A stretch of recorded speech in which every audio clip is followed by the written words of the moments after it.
ఎవరు నువ్వు ఎలా ఉన్నావంటే? Hey, I've seen this one. This is a classic.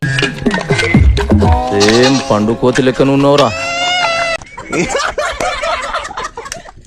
నీకు ఇష్టమా? నేను లేకుండా నువ్వు ఉండగలవా? ఫ్యాంటాస్టిక్ లేత లవ్ స్టోరీ. నీకు నేను ఉన్నాను, నీకు ధైర్యంగా ఉంటాను, నువ్వు అధైర్య పడుకో, నాకు ధైర్యాన్ని ఇచ్చి నన్ను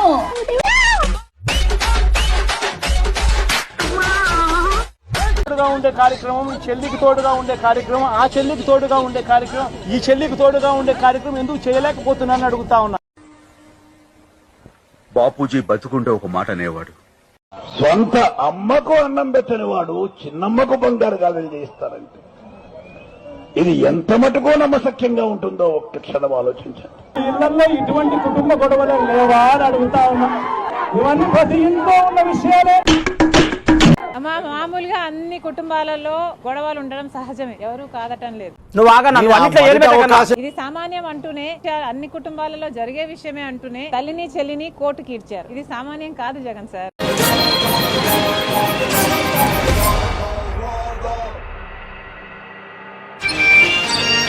రాధా 550 స్టీల్ TMT. ఏం చేయగలరండి? నన్ను చంపగలరా, రేపు చేయగలరా? రేపు చేసే ధైర్యం లేదు. నేను నిన్ను ఫినిష్ చేస్తా. అర్థం కాలేదా? అటు చూడు. దేవుడి మొహం చూడాలి, ఇలాంటి చెడిపోయిన వాళ్ళ మొహాలు రాత్రులు చూడాలి. నంద్యాల నుంచి ప్రకాశం జిల్లా ద్వారా అడవుల్లో దాటుకుంటూ అమరావతికి తీసుకురావడం.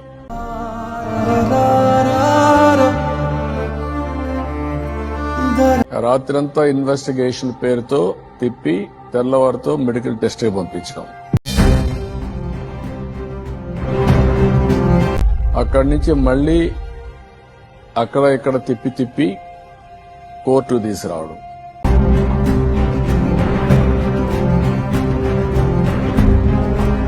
కోర్టు తీసుకొచ్చి సాయంత్రం వరకు ఆర్గ్యుమెంట్ నెపంతో ఆర్గ్యుమెంట్ చేయడం.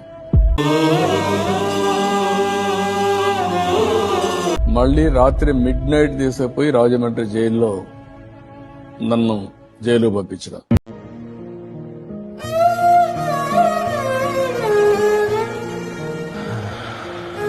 ఆ రాత్రి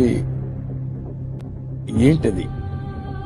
మనం చేయని తప్పుకు శిక్ష అవ్వడమే కాకుండా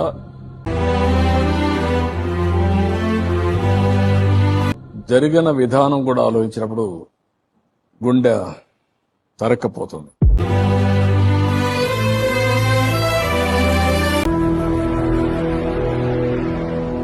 బాధ్యత వెనకాల గుర్తు చేస్తుంది. ఇలా ఒక లీడర్ ని చూస్తున్నాను సార్. ఎన్నాళ్ళకి మన దేశం ఒక లీడర్ ని చూస్తుంది సార్. నేనే డిమారలైజ్ అయితే ఇంకా ఏమీ ఉండదని. ఇంకా ఏం అనాలిసిస్ చేస్తాను అని చూడండి ఆ లీడర్ ని. కానీ ఎక్కడికక్కడ ధైర్యంగా ఎదుర్కొన్నాను కాబట్టి నా జోలుకు రాలేకపోయారు. గాని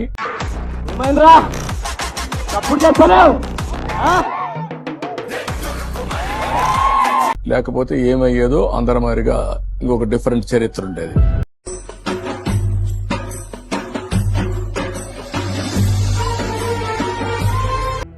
ఒకటే ఆలోచించాను, ఓకే చనిపోతే ఒక క్షణం. అమ్మ నిన్ను తన కోసం కనలేదురా, జనం కోసం కంది. అనుకున్న ఆశయం కోసం పనిచేస్తే అది శాశ్వతం. అదే నన్ను ముందుకు నడిపించింది. కొట్లాటకొస్తే ఎత్తిన చేతిని నరికే కత్తినవుతా. ఎంత కష్టపడి నేను వీడియో ఎడిట్ చేస్తుంటే చూస్తున్నారు తప్ప ఎవరు లైక్ కొట్టండి అన్నా. ఇంత కష్టపడి చేసిన ఒక్కరు లైక్ కొట్టట్లేదు. రాజశేఖర్ రెడ్డి గారి బిడ్డ శర్మిల గారు ఈరోజు దారుణమైన మాటలను, దారుణమైన అవమానాలు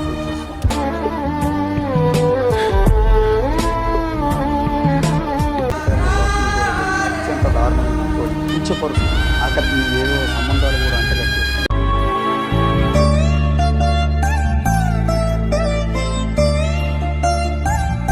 ఏ ఆడబిడ్డ కూడా పట్టుకోలేనంత దారుణమైన ట్రోలింగ్ వైఎస్ఆర్ కాంగ్రెస్ పార్టీ నుంచి.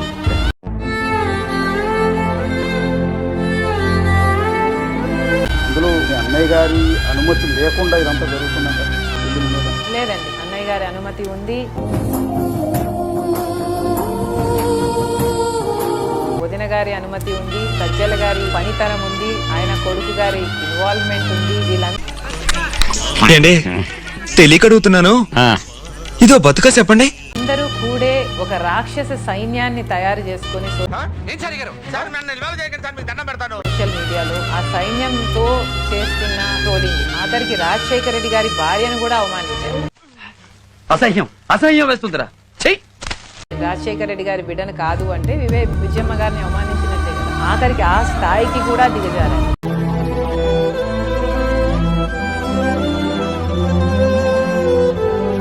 ఎవరు కరెక్ట్ గా ఉన్నారు, ఎవరు పర్ఫెక్ట్ గా ఉన్నారు? అలా అయితే ఇప్పుడు మన ప్రెసెంట్ డిప్యూటీ సీఎం కూడా రిజైన్ చేసి ఇవ్వమనండి. ముగ్గురు పిల్లలతో డిప్యూటీ సీఎం అయ్యాడు కదా. ఎందుకు ఈ కామెంట్స్? మరి ఎందుకు అంత పొలిటికల్ లైఫ్ ని పర్సనల్ లైఫ్ ఎందుకు కంపేర్ చేయాలి? అప్పుడు సోకాల్ నాయకులు ఎవరు పాలిటిక్స్ చేయకూడదు. అటు చూడు బే.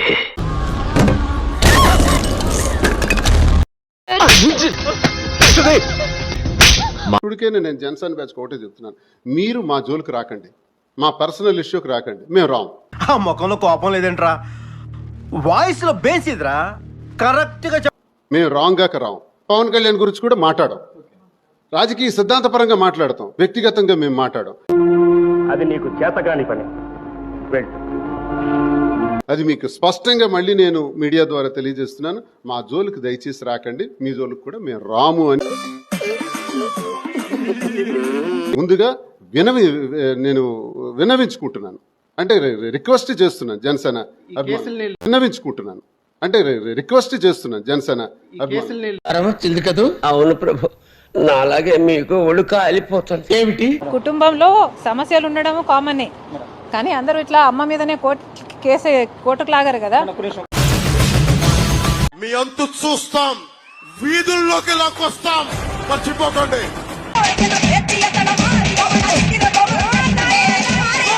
మంది యువతున్నారు, మీరు కలల ఖనిజాలతో చేసిన యువత.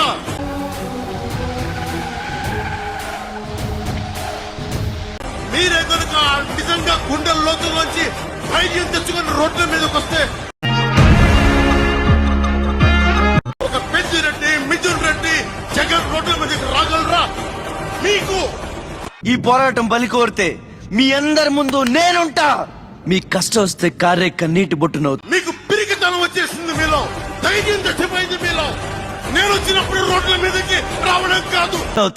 కొట్లాటకొస్తే ఎత్తిన చేతిని నరికే కత్తినవుతా. తప్పు జరిగినప్పుడు రోడ్ల మీదకి వచ్చి బయటికి రావాలి, నిలబడాలి.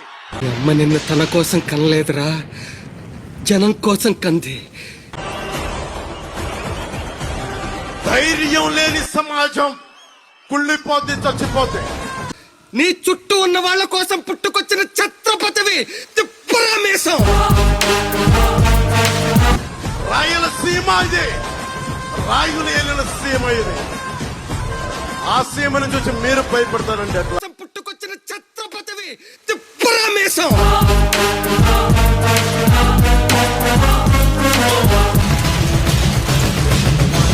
అసలు నన్ను భయపెట్టాలని చూస్తారేంద్రా? ఇక్కడ పులి బిడ్డరా, రెడ్డి గారు అమ్మాయి, కొడకలారు ప్రాణం తీస్తామనుకున్నారు. ఇది గుర్తుపెట్టుకో, తర్వాత మాట్లాడుకుందాం.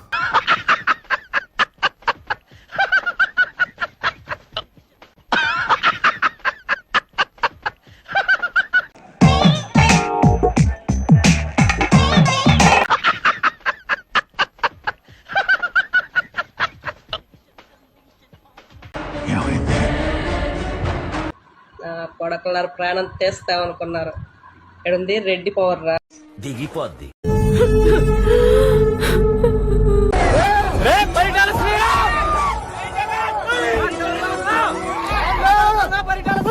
Hello, who are you?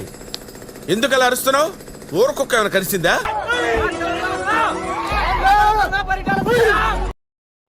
మిమ్మల్ని చూస్తుంటే నన్ను నేను చూసుకున్నట్టుంది సార్, సేమ్ టు సేమ్.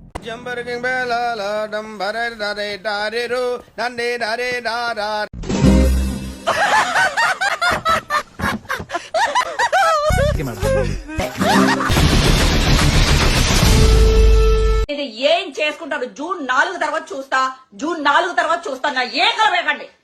ఏం మాట్లాడుతున్నారా నువ్వు? నీకేమైనా బుర్రున్నదారా? ఒరే పవన్ కళ్యాణ్, ఏట్రా ఏంటో తెలుసా? బాటోళ్ళు చెప్పట చాలా స్ట్రాంగ్. కొట్టానంటే డైలాగులు చెప్పడం కాదు రాయ్, చెప్పిన దాని మీద నిలబడాలి, నిలబడి చూపించాలి. జగనన్నా జగనన్నా జగనన్నా, ఒక్కడిని కూడా వదలొద్దన్నా. తొందరగా జూన్ 4 వచ్చేస్తే ఈసారి నా జూన్ 12 బర్త్డే మామూలుగా చేసుకోను. అది నీకు చేతగాని పని. వెళ్ళు. జీవితంలో మర్చిపోలేని పుట్టినరోజు చేసుకుంటా.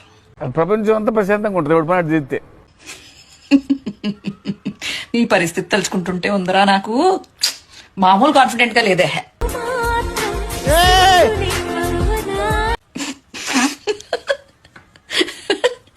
నన్ను అన్నారు కదా,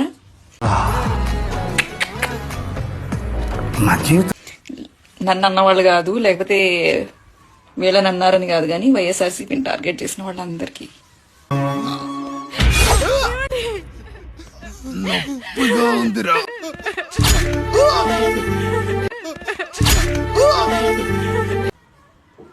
అది ఏ వ్యవస్థలో ఉన్నా కూడా వాళ్ళ 2023 క్రికెట్ వరల్డ్ కప్ లో ఇండియా ఖచ్చితంగా గెలుస్తుంది.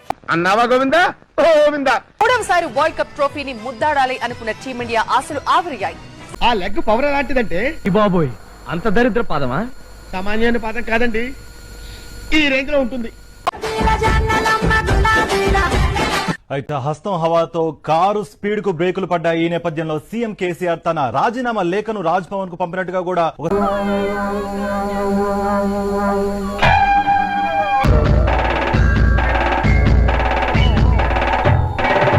2024 175 అనేది కన్ఫర్మ్ గా గెలుస్తుంది YSRCP. has delivered a massive win for the NDA and the Telugu Desam headed by Mr. Chandrababu Naidu with 164 assembly seats and 21 Lok Sabha seats. Leg నాయనా, లెగ్గు నువ్వేగా తీసుకొచ్చింది. నేను అప్పుడే భయపడ్డాను. ఆ పాద మహిమ అంతా ఇంతానా?